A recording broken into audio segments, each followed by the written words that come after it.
শুভ সকাল বন্ধুরা, কেমন আছেন আপনারা সবাই? আশা করছি আপনারা সবাই খুব ভালো আছেন। রূপকথার নতুন একটি ব্লগে আপনাদেরকে অনেক স্বাগত জানাচ্ছি। এখন বাজে ঘড়িতে ঠিক 7টা, আর 7টা থেকে আপনাদেরকে সাথে নিয়ে আমি আমার ব্লগটা শুরু করছি। ঘুম থেকে উঠেই আগে চলে আসলাম দোতলার ঘরে, দোতলার ঘরটা ক্লিন করার জন্য। যেহেতু মামামের বাবা এখন খুব তাড়াতাড়ি অফিসের কাজে বসে পড়ে, সেই জন্য আগে ভাবলাম দোতলার ঘরটাকে ক্লিন করে নিই, দেন তারপরে নিচে গিয়ে নিচের কাজগুলো করব আমার সময় মতন। আগে দোতলার ঘরটা ক্লিন করে নিচ্ছি, কারণ অফিসের যখন কাজ শুরু হয়ে যায় তখন না ওপরে এসে এই কাজগুলো একদমই করা পসিবল হয় না। সেই জন্য ভাবলাম মাম্মামের বাবা আর মাম্মাম ঘুম থেকে ওঠার আগেই দোতলার ঘরটাকে একদম ক্লিন করে নেব।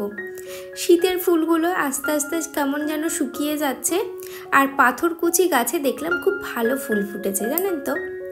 এখন রান্নাঘরটা ঝাড় দিয়ে নেব, আর রান্নাঘর দিয়ে ঝাড় দিয়ে আমি এখন ক্লিন করে নেব। মোছামুছির কাজটা না রান্নার শেষেই আমি করব।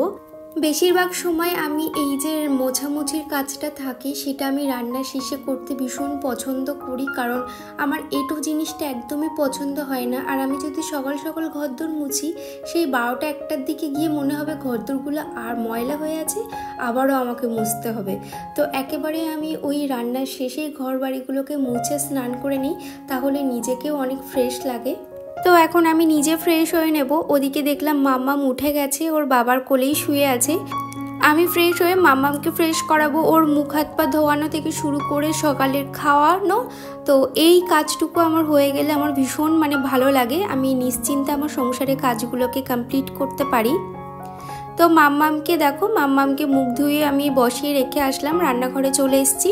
আর গতকালে যে বাসনগুলো ছিল সেগুলোকে এখন জায়গায় রেখে দিলাম। আপনাদের সাথে আমার কিচেন ট্যুর ভিডিও খুব তাড়াতাড়ি শেয়ার করব। আমি একটু অর্গানাইজ করে নিই আমার কিচেনটা। আর আমি না কিচেনে খুব বেশি হাবিজাবি জিনিস রাখতে একদমই পছন্দ করি না, যতটুকু প্রয়োজন আমি ততটুকুই রাখার চেষ্টা করি। আর এই সাইডের ডবল পর্দাটা একটু আলাদাই দেখতে পাচ্ছেন আপনারা। আমার ঘরে যে পর্দাটা ছিল সেটাই এখানে লাগিয়ে দিয়েছি, কারণ পুরো দরজাটা একদমই কভার হচ্ছিল না। সেই জন্য আমি আমার ঘরে ডবল পর্দা লাগিয়েছি, আর সিঙ্গেল পর্দাটা বাইরে দিয়ে দিয়েছি। এখানে একটু ড্রাই ফ্রুটস আছে, তো সকালে করে এই যে ড্রাই ফ্রুটসগুলো আমি খাই, ভীষণ উপকার। আর গরম পড়েছে, এবার উষ্ণ গরম জলে মধু দিয়ে খাওয়া শুরু করব, কারণ আমার এই ফুল গরমে এটাই হচ্ছে আমার এনার্জি ড্রিঙ্ক বলতে পারেন, মর্নিং এনার্জি ড্রিঙ্ক। আমি এটা খেলে না সারা দিনটা খুব অ্যাক্টিভ থাকি। যাই হোক, আর ওর ভিতরে মধু দেওয়াই ছিল, ড্রাই ফ্রুটসের মধ্যেই কিন্তু মধুটা মিক্সড করা। খাওয়া দাওয়া করার পরে এখন ভাত বসিয়ে দেব। ভাতটা বসিয়ে দেওয়ার পরে তারপরে একটু চা করে নেব। চিনিটাও শেষ হয়ে গেছিলো, তাই চিনির কোটোটাকে না আমি ধুয়ে রেখে দিয়েছিলাম গতকাল রাতেই। এখন একটু মুছে নিয়ে চিনিটাকেও ঢেলে রাখবো। মাসের শেষ হওয়ার আগেই চিনিটা ফুরিয়ে গেছে এই মাসে, কারণ ওই একটু পায়েস টায়েস করা হয়েছে, যে কারণে চিনিটা মাসের আগেই শেষ হয়ে গেছে। তো আমি কিভাবে আমার মাসকাওয়ারি মাল গুছিয়ে রাখি মশলাপাতি দিয়ে, সমস্ত কিছু দিয়ে, অবশ্যই আপনাদের সাথে শেয়ার করব। একটা দিদিভাই বলেছিলেন যে আপনার আলমারি ট্যুর দেওয়ার জন্য, তা হ্যাঁ, অবশ্যই আমি আমার আলমারি যেদিন গোছাবো সেদিন আপনাদের সাথে শেয়ার করব কিভাবে আমি আলমারি অর্গানাইজ করে রাখি। এখন এখানে বসিয়ে দেব চা। ওদিকে আমার ভাতটাও বসানো হয়ে গেছে। একটু বেলা হলে মাম্মামের জন্য একটা ডিম সিদ্ধ করে দেব, ও ভীষণ ভালোবাসে ডিম সিদ্ধ খেতে। এখানে লিকার চা করে নিচ্ছি, আর বেকারি বিস্কিট আমার তো ভীষণ ভালো লাগে, খুব প্রিয় জিনিস একটা। তো এখানে বসে কিছুক্ষণ চা খেয়ে তারপরে যাব নিচে। আজকে বেশিক্ষণ বসিনি, আজকে যেহেতু কচুরলতি কাটতে হবে সেই জন্য একটু তাড়াতাড়ি চলে আসলাম, বেশিক্ষণ বসলাম না। আর এই কচুরলতিটা যদি আমি রাত্রেবেলায় কেটে রাখতাম তাহলে এই এতটা টাইম আমার লাগতো না। প্রায় 40 মিনিট মতন আমার লেগেছে এই কচুরলতিগুলো ছাড়াতে। যদি শুকিয়ে যেত তাহলে কিন্তু এত সময় লাগতো না। যেহেতু একটু কাঁচা কাঁচা ছিল সেজন্য না কচুরলতিগুলো ছাড়াতে গিয়ে একটু প্রবলেম হচ্ছিল।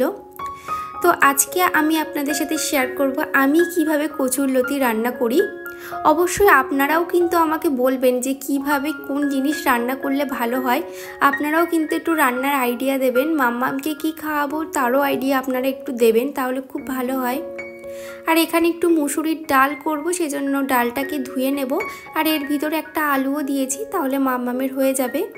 আর আজকে যেহেতু মাছের ঝাল আর কচুরলতি করছি, সেজন্য মামামের জন্য ডাল করলাম, আলু সিদ্ধ করলাম আর ডিম সিদ্ধ করে নেব। আর এখানে আমি কচুরলতিগুলো একটু সিদ্ধ করে নিচ্ছি, খুব একটা সিদ্ধ করব না, জাস্ট একটু ভাপিয়ে নেব। ওদিকে কচুরলতিটা বসিয়ে রেখে চলে আসলাম ঘরের কাজের জন্য। বেড কভারটা দুদিন ধরেই ভাবছি তুলবো, সকাল হলেই ভাবছি যে না থাক, আজকে থাক, কালকে তুলবো। এই করে করে আমার বেড কভারটা তোলাই হচ্ছে না। ঘরের যে টুকিটাকি কাজ আছে সেগুলোকে ক্লিন করব। একটা দিদিভাই আমাকে বলেছিলেন যে আমি কি দিয়ে, মানে কি ফোন দিয়ে আমি ভিডিও শ্যুট করি। আমি আইফোন 12 যেটা আছে সেটা দিয়ে ভিডিও শ্যুট করি।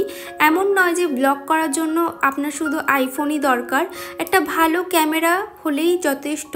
মানে কোয়ালিটিটা খুব ম্যাটার করে, জানেন তো, মানে ইউটিউব ভিডিওর ক্ষেত্রে। সেই জন্য বলবো একটা ভালো ফোন আর একটু ভিডিও কোয়ালিটিটা ভালো হলেই কিন্তু আপনারা ভালো একটা রেজাল্ট পেতে পারেন। আমার মনে হয় প্রত্যেকটা জিনিস ভালোবাসা দিয়ে করলে বা ভালোবেসে করলে সেই জিনিসটার সফলতা খুব তাড়াতাড়ি পাওয়া যায়। আমার মনে হয় এই যে ব্লগ জিনিসটা কিন্তু খুব শখের একটা জিনিস, যেখানে তুমি কি করছো না করছো সেটাকে একটা তুলে রাখা যায় এটা স্মৃতি হিসাবে। কারণ এই দিনটা একটা একটা করে দিন যাচ্ছে, এই দিনগুলো কিন্তু আমরা ফিরে পাবো না, তবে এই ব্লগের মাধ্যমে অবশ্যই ফিরে পেতে পারি সেই পুরনো দিনগুলো। কথায় কথায় প্রায় অনেক কিছুই আমি কাজ গুছিয়ে নিয়েছি। আর এদিকে রান্নাঘরে এসে দেখলাম গ্যাসটাও শেষ হয়ে গেছে, তো ইন্ডাকশানেই আমি কচুরলতিটা করে নিচ্ছি। তেল গরম হলে রসুন, পেঁয়াজ, লঙ্কা এটাকে হালকা করে ভেজে নেবেন, তারপরে কচুরলতিগুলো দিয়ে দিতে হবে। আর কচুরলতিগুলো কিন্তু আমি খুব বেশি সিদ্ধ করিনি, খুব বেশি সিদ্ধ করলে একদম ঘেটে যাবে আর এক ফোঁটাও জল দেওয়া যাবে না। এই যে ঢাকা দিয়ে দিয়ে এটাকে সিদ্ধ করে নিতে হবে। যখন এই পজিশনে চলে আসবে তখন একটা লেবুর রস এর ভিতরে দিয়ে দিতে হবে। কচুরলতি বলুন, ঘেটকুল বলুন, কচু শাক বলুন, এই জিনিসগুলো আমার ভীষণ পছন্দের। আর এখানে আমি একটা অ্যালোভেরা জেল নিয়েছি আর এর ভিতরে একটা পাতিলেবুর রস অ্যাড করেছি। এবার এই জিনিসটাকে আমি আমার হেয়ারে অ্যাপ্লাই করব। এটা যেমন তোমার হেয়ারের ড্যামেজ সলভ করবে, মানে দুমুখো চুল যেগুলো হয় না, তো সেগুলোকেও ভালো করবে, সাথে সাথে তোমার হেয়ার গ্রোথ করবে।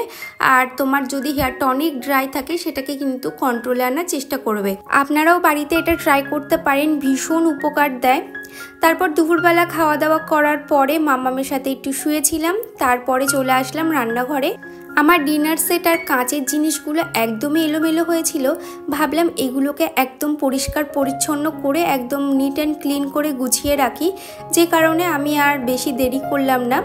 সন্ধ্যের চাটাও এখনও খাইনি, আগে ভাবলাম এই কাজগুলোকে কমপ্লিট করে নিই, তারপরে বাকি কাজগুলো হবে। তো এই ডিনার সেটটা আমার জন্মদিনে আমার হাজব্যান্ড আমাকে গিফট করেছিল। অন্য কিছু নেওয়ার ইচ্ছা থাকলেও আমার খুব শখ ছিল একটা ডিনার সেটের, তো ওই ডিনার সেটটাই আমি নিয়েছিলাম।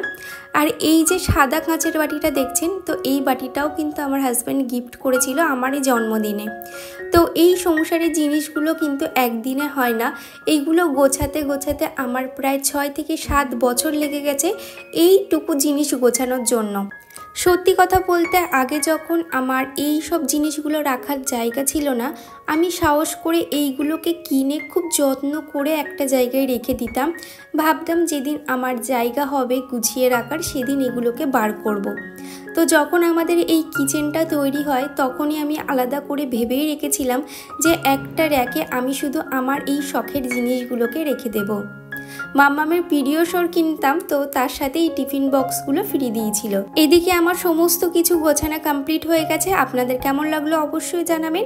তারপর দুপুরের বাসনগুলোকেও গুছিয়ে রাখলাম। আজকের মতন ব্লগটা এত দূরই, দেখা হচ্ছে নেক্সট ব্লগে।